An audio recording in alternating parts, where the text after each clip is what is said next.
Get from nowhere ဆိုတာနဲ့ကျွန်တော်တို့ကနန်နိုရဲ့သွေးထက်တန်ယိုတွေကစားချေမှုတွေပြီးတော့စက်သိမ်းထားစရာကောင်းတဲ့နန်နိုရဲ့ရေတံကြီးတွေကိုပဲအရင်ဆုံးပြင်းပြကြတယ်မလားအဲ့ဒီလို series မှာနန်နိုရဲ့ရေတံတွေလက်စားချေမှုတွေသွေးထက်တန်ယိုတွေလုံးဝမပါဘဲနဲ့နန်နိုရဲ့တငယ်ချင်းပီတာမှုနဲ့ချစ်ချင်းမြတ်တာကိုပြသသွားတဲ့ရှာရှာပပအပိုင်းလေးတစ်ခုရှိတယ်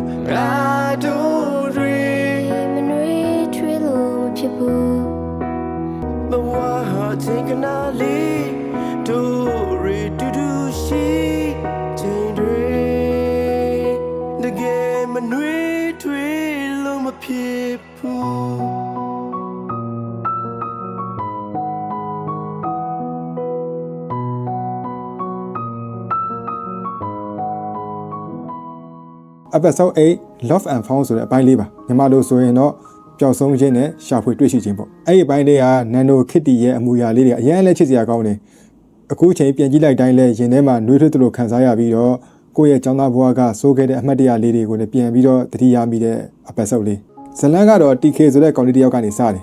TK ကကျောင်းမှာနာမည်ကြီးတဲ့တခိုးလေးတစ်ယောက်တခိုးဆိုတော့ဆင်းရဲပြီးငှက်ပြက်နေလို့ခိုးတာတော့မဟုတ်ဘူးဝါသနာပါလို့ခိုးတယ်လည်းမဟုတ်ဘူးပျော်လို့ခိုးတာလည်းမဟုတ်ဘူး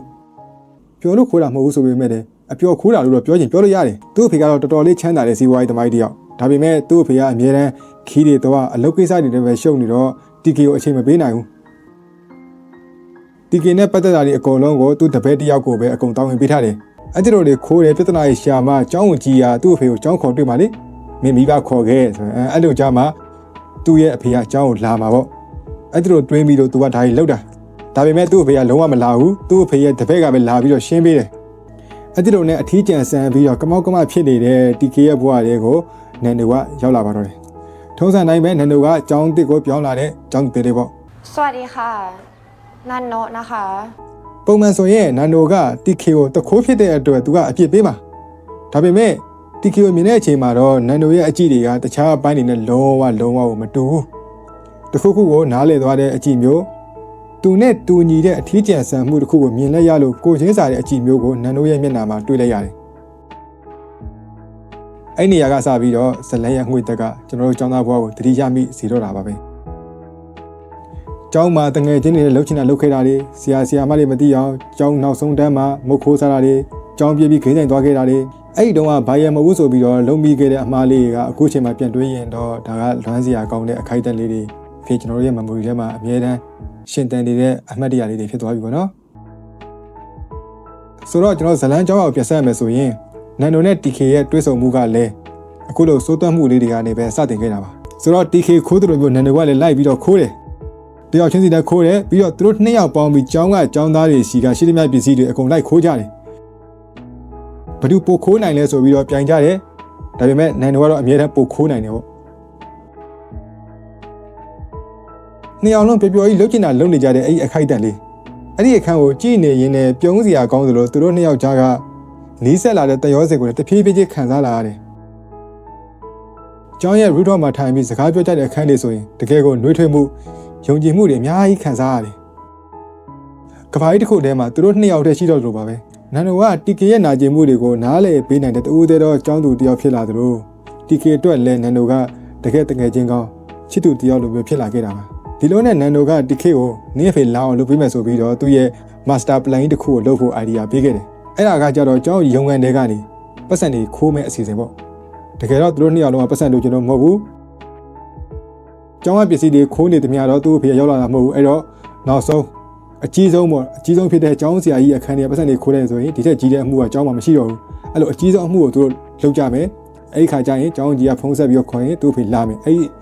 ရည်ရွယ်ချက်နဲ့သူတို့ကဒီပလန်ကိုလုပ်တာ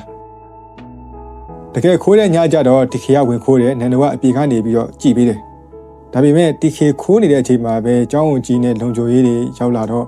TK ကိုမိသွားတယ်ပေါ့မိချင်းပဲကျောင်းကြီးက TK နဲ့ပဲငါရှင်းအောင်မယ်ဆိုပြီးတော့လုံခြုံရေးတွေကိုအပြင်ထွက်သွားဖို့ပြောလိုက်တယ်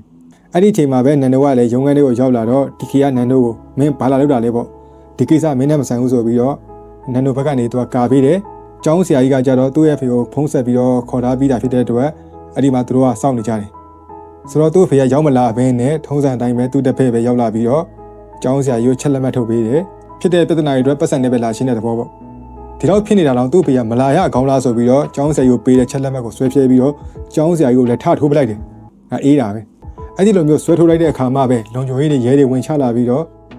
TK ကိုဖမ်းသွားတယ်ပေါ့အဲ့ဒီအချိန်နန်ဒိုက TK ကိုကြည့်နေတဲ့အခါနန်ဒိုရဲ့မျက်နှာပေါ်မှာအမြဲတမ်းတွေ့ရလေရှိတဲ့အောင်နိုင်သူအပြုံးလောင်ပြောင်တဲ့အပြုံးတွေလုံးဝမရှိဘူးဒီနန်ဒိုရဲ့လူသားဆန်မှုကင်းမဲ့တဲ့ကောင်မလေးတစ်ယောက်ကလူသားတစ်ယောက်ရဲ့အချက်စွန့်လွတ်နစ်နာခံမှုဆိုတာကိုပထမဆုံးခံစားလိုက်ရတဲ့အခိုက်အတန့်ကိုမြင်လိုက်ရတယ်အဲ့ဒီလိုနဲ့ TK ကလူငယ်ထိန်းသိမ်းပြုပြင်မိုးမှန်ရေးစခန်းရောက်သွားတယ်ပေါ့အဲ့ဒီပြန်လွတ်လာတဲ့အချိန်လဲကြတော့သူ့အဖေကလာပြီးတော့ကြိုးတယ် TK မျော်လင့်နေတဲ့အတိုင်းပဲသူ့အဖေနဲ့တွေ့လိုက်ရတယ်သူ့အဖေရှိကလူချင်းတဲ့မေတ္တာစေကိုသူအဲ့ဒီအချိန်ကျမှရသွားတယ်သူ့အဖေကလည်းသူ့ TK ကိုနားလည်သွားတယ်နှစ်ယောက်လုံးအဲ့ဒီရှိမှဖက်လိုက်ကြတယ်ပေါ့နောက်ပြီးတော့သူအိမ်ပြောင်းတဲ့အခါမှာနန်ဒိုကိုသူအမြဲတမ်းသတိရတယ်နန်ဒိုနဲ့သူနဲ့အမှတ်တရလေးတွေအတူတူခိုးခဲ့တာတွေအဲ့ဒီသူအမြဲတမ်းသတိရတယ်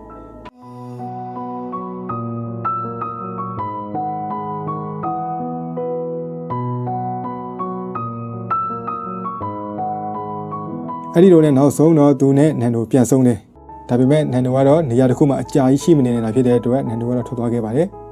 သူတို့နှစ်ယောက်ကတယောက်ကိုတယောက်ရှာတွေးခဲ့ပေမဲ့နောက်ဆုံးမှာတော့နှစ်ယောက်စလုံးကပြန်လဲပျောက်ဆုံးသွားခဲ့ရပြန်ပါတယ်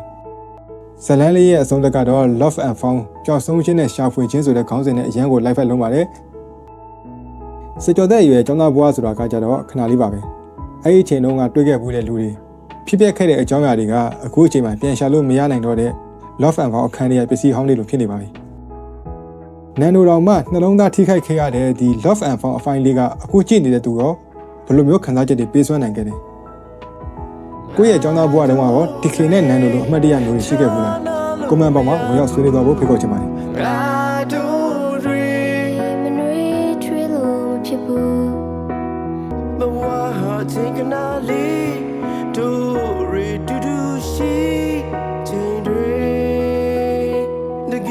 မနှွေးထွေးလို့မဖြစ်ဘူး